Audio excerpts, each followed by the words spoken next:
yapıyorsun mesela? Mesela kiminlesin ki şu an?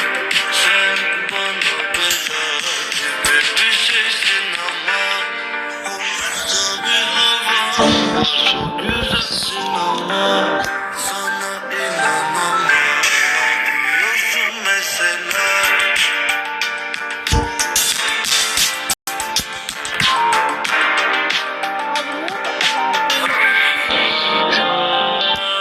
Yaşayamadıklarımız içinde hapsolmuş bedenim.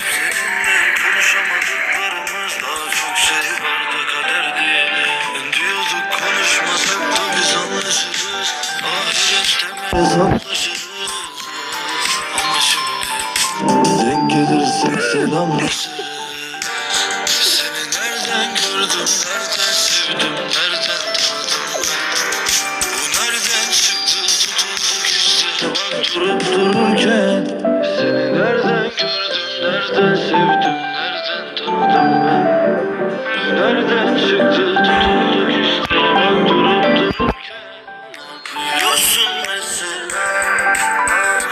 Mesela kiminlesin ki şu an? Sen bana bela bir şeysin ama boşta bir hava var. Çok güzelsin ama sana inanamam. Ne yapıyorsun mesela? Mesela kiminlesin ki şu an? Sen bana bela gibi bir şeysin ama boşta bir hava var. Çok güzel.